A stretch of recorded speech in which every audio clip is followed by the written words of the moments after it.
If any one of you have let yourself become involved with an adult homosexual, and you're doing this on a regular basis, you better stop quick.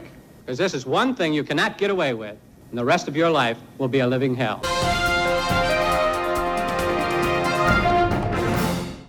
Hello, we're your hosts, Samantha Doyle. And I'm Griffin Goldstock, and welcome to Over the Decades. Tonight we'll be taking a deep dive into the triumphs and tribulations in the fight for the LGBTQ rights. As we go through the major events of LGBTQ history, we will also be getting first-person accounts of this empowering movement. CBS News commissioned a survey by the Opinion Research Corporation into public attitudes toward homosexuality. We discovered that Americans consider homosexuality more harmful to society than adultery, abortion, or prostitution. Homosexuality was classified as a type of mental disorder in the first Diagnostic and Statistical Manual of Mental Disorders, otherwise known as the DSM-1. It was labeled, along with other conditions, as sexual deviations, as a type of sociopathic personality disturbance. This classification of homosexuality as a form of mental illness was not controversial at the time of the DSM-1. This is because it did in fact reflect society's negative attitude toward homosexuality. In the DSM-2, published in 1968, homosexuality continued to be listed as a type of sexual deviation.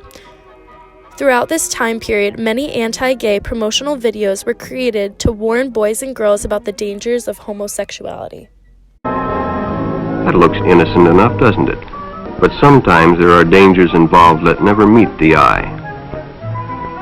What Jimmy didn't know was that Ralph was sick. A sickness that was not visible like smallpox, but no less dangerous and contagious, a sickness of the mind. You see, Ralph was a homosexual, a person who demands an intimate relationship with members of their own sex.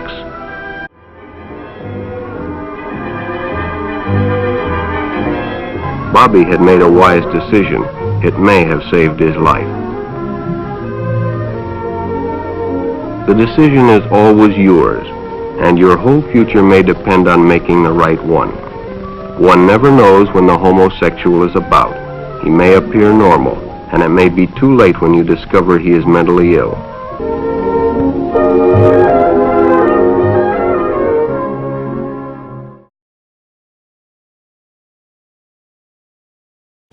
Stonewall was a bar located in Greenwich Village, New York City.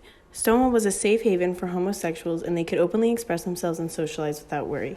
There were some troubles with law enforcement in the past with this bar, although never too dangerous, until the night of June 28, 1969.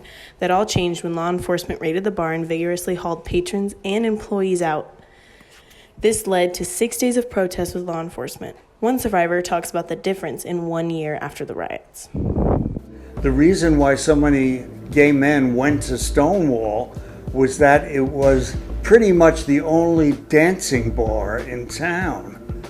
But as soon as the lights went on, that was the signal. Stop at once. Because what would happen would be unannounced police raids.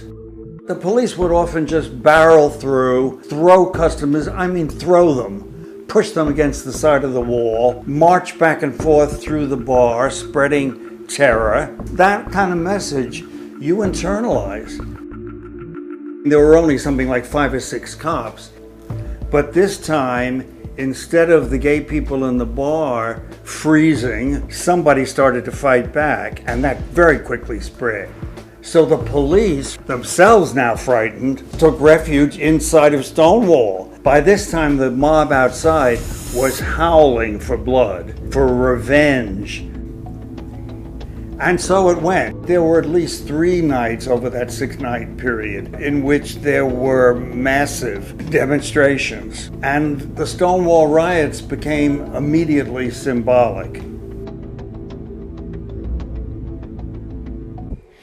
Due to Stonewall, many people realized that conversion therapy and the classification of homosexuality as a mental illness was a problem, and eventually homosexuality was taken out of the DSM in 1973.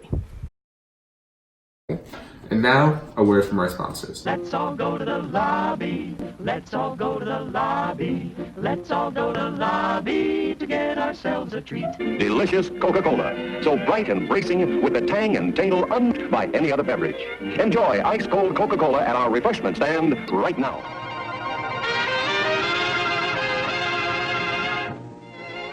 Coke time is anytime, anywhere. It's always time for ice-cold Coca-Cola.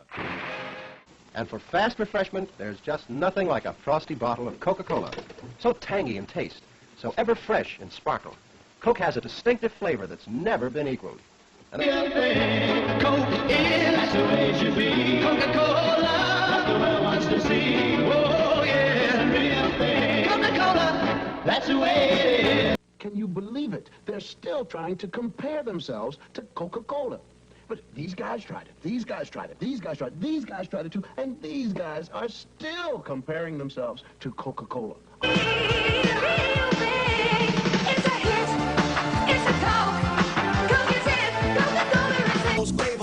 I'll drink to that wherever you're at. It's understood, no doubt, in my mind that life tastes good.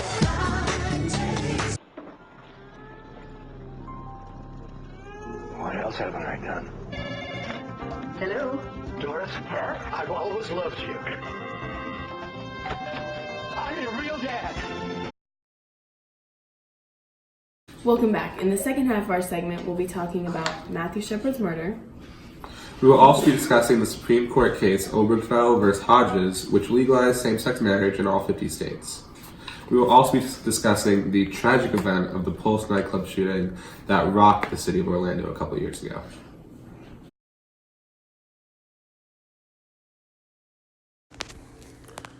On October 6, 1998, openly gay University of Wyoming student Matthew Shepard went for a drink at a bar in Lamoury, Wyoming.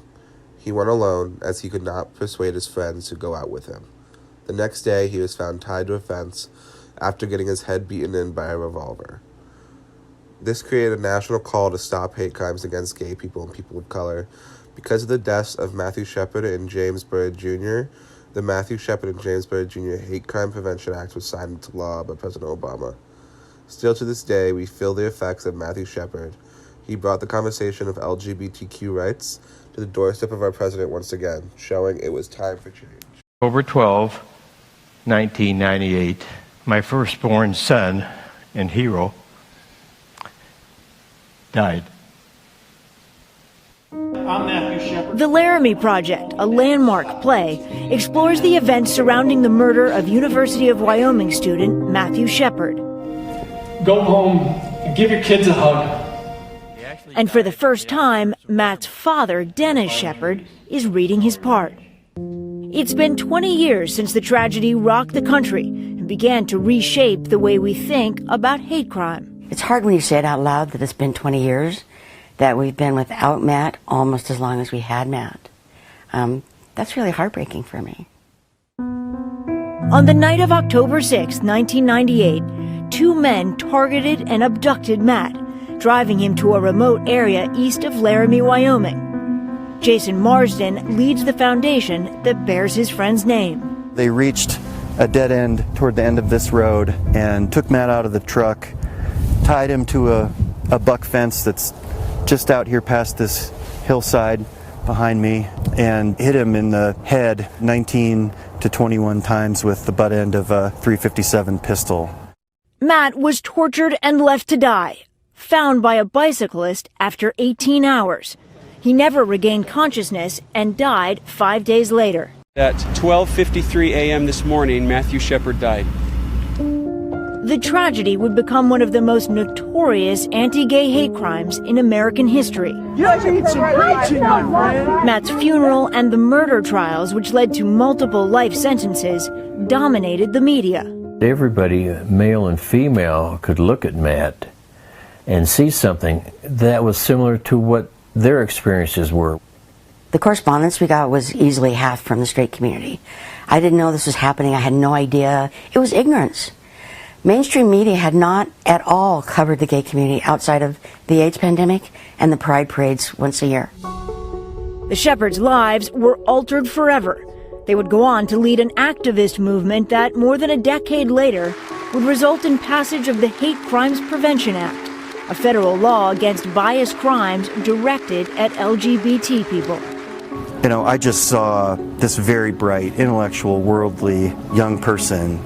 It's one of the mysteries that keeps you going. I can't ever really know what he might have been able to accomplish, but I have a pretty good idea of what we can accomplish in his name if we keep doing it. And so we do. Work that remains urgent today. Hate crimes reported to police in America's 10 largest cities rose an average of 12.5% in 2017. We in no way anticipated that we would make this giant U-turn. I just feel like we're having to start all over. Despite the challenges ahead, the memory of Matt lives on. Good is coming out of evil. People have said enough is enough. I miss my son, but I'm proud to say he is my son.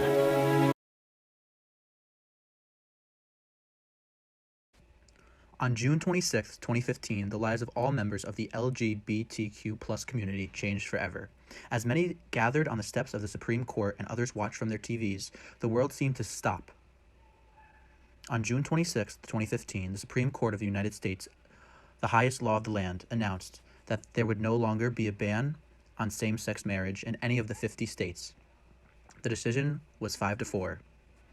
Justice Anthony Kennedy was the one to write the majority opinion, stating, quote, "They asked for equal dignity in the eyes of the law.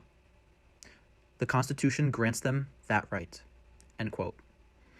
The case was labeled Obergefell versus Hodges, the lead plaintiff being Jim Obergefell, who was fighting to go against Ohio's ban on same-sex marriage. The day was truly filled with love, joy, and happiness, and finally, millions would be able to officially affirm their everlasting love. This is a party, and it should be, because this is such a fun thing to celebrate. It is also a great thing for kids who no longer have to question why their parents were deemed unworthy of marriage, and those kids can also have the same security and protections that marriage provides to families. I don't even have words. I'm just so happy. It's overrun with emotion. I couldn't be more proud of my country and of the Supreme Court today. Such a weight lifted off of my shoulders after all those years of having to be careful what I said, who I talked to.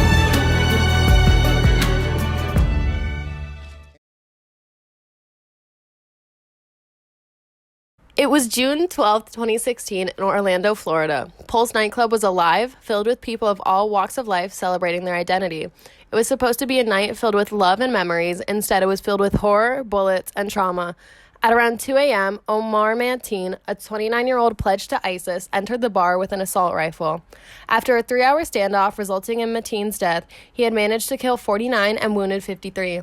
Survivors sheltered in places like bathroom stalls, desperately calling 911 and their relatives for help. He's my only child. My son got shot 3 times. How many shots did you hear? More than 10, I can tell you. More than 10? Okay, and did you hear anything after the gunshots? No. No? As soon as I heard that, we ran.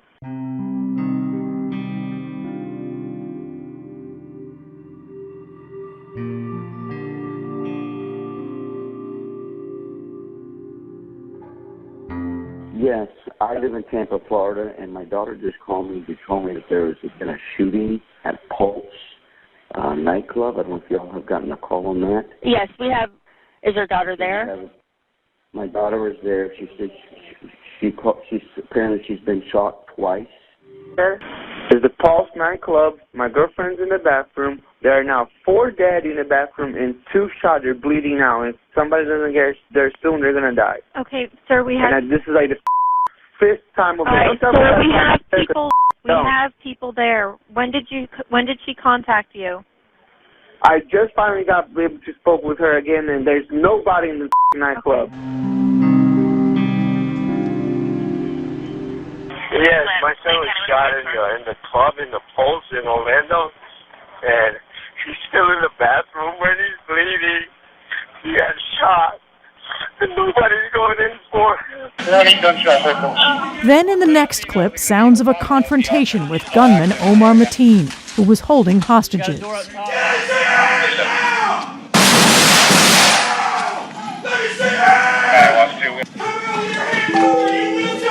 Mateen killed 49 people and injured 53 when he arrived at the Pulse nightclub on that Sunday, June 12th of 2016, carrying an assault rifle. The 3-hour siege finally ended when police stormed the building and killed him. Hello, my name is Haley Keenan, and I'm here with Tommy Verselli, a survivor of the Pulse nightclub shooting. Oh, Tommy, how are you today? I'm good. How are you? I'm doing okay, you know. A lot has happened in the past 2 days. So, Tommy, what were your recollections of that night at the nightclub? So basically, I remember it being a pretty fun night. There was music playing and everyone was really happy and excited. And then all of a sudden the music got turned down and there was just these loud noises and no one really knew what was happening. And then people were screaming, there's a shooter, there's a gun. And I just remember running with a group of people into a bathroom and hiding in a stall for what felt like hours. I texted my family and friends, telling them that I loved them, that I don't know what was gonna happen. And we just had to stay really quiet in this bathroom. And finally, after again what felt like hours, the cops came in and escorted us out, and yeah, it was so scary. Thank you for tuning in to Over the Decades. Join us next week for Over the Decades on the Mayor's Poll. And next on NBC's Dateline with Lester Holt. Is impeachment in our future? Thank you. Have a good night.